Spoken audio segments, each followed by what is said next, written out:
22 सितंबर से उपभोक्ताओं को बड़ी राहत मिली है। अब घी, पनीर, कार और एसी जैसी जरूरी से लेकर लग्जरी वस्तुएं पहले से सस्ती हो गई हैं। दरअसल 3 सितंबर को सरकार ने जीएसटी में कटौती का ऐलान किया था, जो अब लागू हो चुका है। वहीं नए नियमों के तहत टैक्स स्ट्रक्चर को बेहद सरल बनाया गया है। अब सिर्फ 2 ही स्लैब रहेंगे, जो कि 5% और 18% है। वहीं सरकार का मानना है कि इस कदम से उपभोक्ताओं को सीधा फायदा होगा और कारोबारियों के लिए भी टैक्स व्यवस्था आसान हो गई है। यह महत्वपूर्ण फैसला जीएसटी काउंसिल की 56वीं बैठक में लिया गया।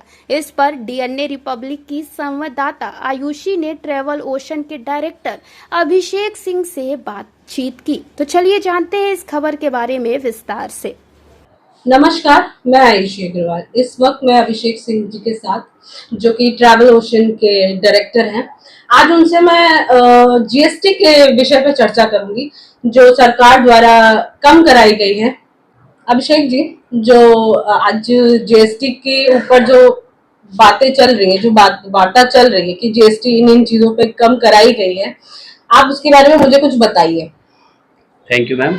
सबसे पहले तो आपके चैनल के माध्यम से मैं अपने देश के प्रधानमंत्री का बहुत ज़्यादा धन्यवाद देना चाहता हूं कि इस त्योहारों के सीजन में उन्होंने हमें ये जीएसटी जैसी एक रिबेट दी, जिसकी वजह से बाकी सारे उद्योग तो प्रभावित हुए ही हैं, हमारी टूरिज्म इंडस्ट्री को भी बहुत फ़ायदा हुआ है। जिस चीज़ को हम इसको कहते हैं कि अगर जिस स्लैब को जो हमारा 28%, 18%, 12%, 5% का ये स्लैब था, उसको कट करके इन्होंने 2 भाग में लिया। अब वो सिर्फ वो स्लैब 18 और 5 का रह गया है, जिससे बाकी उद्योगों की तरह टूरिज्म इंडस्ट्री को भी बहुत फायदा हुआ है। जीएसटी से ग्राहकों को क्या लाभ मिला है, कि कमी आई है, ये बताइए मुझे। बेसिकली अगर हम अपने टूरिज्म इंडस्ट्री की बात करें तो हमारे जैसे जो उच्च तबके के होटल हुआ करते थे 5 स्टार कैटेगरी का, वो 18% में ही आते थे। लेकिन जो एक बहुत बड़ा वर्ग है जो अपने की बजट क्लास से लेके 4 स्टार सेगमेंट तक जाता था, उसका स्लैब 12% वाले में था। तो सबसे बड़ा फायदा तो उनको मिला है कि वो सारे के सारे होटल 5% के स्लैब में आ गए हैं, जिससे कि वो उनको एक बहुत बड़ा एक रिबेट मिला है। दूसरी चीजें, जो हमारा ऑफ सीजन होता था, जिस समय हर होटल इंडस्ट्री, ट्रैवल इंडस्ट्री चाहती थी कि हमारे पास जो भी एक वर्क हो, उस दौरान भी हमारे 5 स्टार होटल भी 12% के स्लैब में आ जाते हैं, क्योंकि वो हमारे 7500 के वो से नीचे आ जाते हैं। तो उस वजह से ये बहुत बड़े वर्ग को ये फायदा मिलेगा कि वो अपने कंटिन्यूटी को बरकरार रखे, 2 नाइट 3 नाइट के लिए रुके, जिससे कि उनको ये फायदा मिल सकता है टूरिज्म इंडस्ट्री में। अच्छा, क्या जीएसटी में जो अवैध ट्रैवलर्स हैं उन पे रोक लगेगी? अवैध ट्रैवलर्स का जीएसटी से तो कोई लेना देना नहीं है। अवैध ट्रैवलर्स के लिए तो आपको अवैध ट्रैवल एजेंसियों के ऊपर वो करना पड़ेगा, क्योंकि उनका जो काम होता है वो सबसे पहले ये होता है कि उन्हें जीएसटी या बिल से रिगार्डिंग किसी भी चीज से मतलब नहीं होता है। वो सारी चीजों को कैश में ट्रांजेक्शन करते हैं और वो गलत वो होता है। लेकिन जो वैध ट्रैवल एजेंट होते हैं वो पूरी तरह से इस चीज को पूरी तरह से लीगल वे में ही करते हैं, जिससे कि उनका भी फायदा होता है, सरकार द्वारा उनकी मान्यता प्राप्त होती है और टूरिस्ट को भी एक उच्च लेवल की सुविधा प्रदान होती है।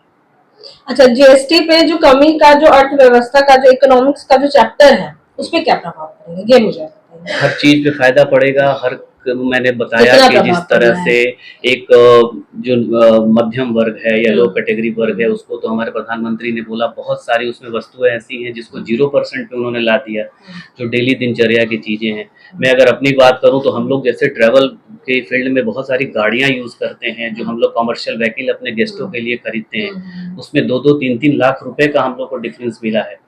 मतलब जिस लेवल की गाड़ी, उस तरह का एक डिफरेंस प्राप्त हुआ है। तो अगर हम लोग को अगर उस लेवल पे वैसा हुआ है, तो एक मध्यम वर्ग को, निम्न वर्ग को, हर किसी को इससे फायदा प्रदान हुआ है। अच्छा, ये बताइए मुझे कि जो जीएसटी जो अभी शुरू हुई है, उसमें आप कुछ अपना ओपिनियन मुझे बताइए कि आप क्या ओपिनियन देना चाहेंगे इस पे। मेरा तो ओपिनियन ये है मैम, देखिए टूरिज्म जिस तरह से इंडिया में ग्रोथ कर रहा है, अपने प्रधानमंत्री का जिस तरह से इस पे फोकस भी है, ये चीज तो मैं इसकी बहुत ज्यादा सराहना करता हूँ कि सर ने इतना सोचा है। हम लोग को थोड़ा इसके बारे में और भी चीजें सोचनी चाहिए, जिससे कि ये इस चीज को और ज्यादा कम लाया जा सके, जिससे कि हमारे फॉरेन टूरिस्ट, जो हमारा इनबाउंड मूवमेंट होता है, वो थोड़ा सा बढ़ सके। जैसे फॉरेनर जब यहाँ आते हैं तो उनके यहाँ मनी ट्रांसफर या वो चीजें जो होती हैं, जो फॉरेन करेंसी के अपने ट्रांजेक्शन्स होती ओके। हैं, उन सब चीजों का बहुत ज्यादा फायदा हो। जिस तरह से डोमेस्टिक का एक बूम हमें मिला है अपने कॉरिडोर के बनने के बाद, हाँ जी। अगर हम जीएसटी और टैक्स की सुविधाओं में और अच्छे थोड़ा सा वो करते हैं तो हमारे इनबाउंड जो फॉरेनर मूवमेंट है जी। उसमें एक बहुत बड़ा बदलाव लाएगा, जो कि बनारस और पूरे देश के लिए बहुत अच्छा रहेगा।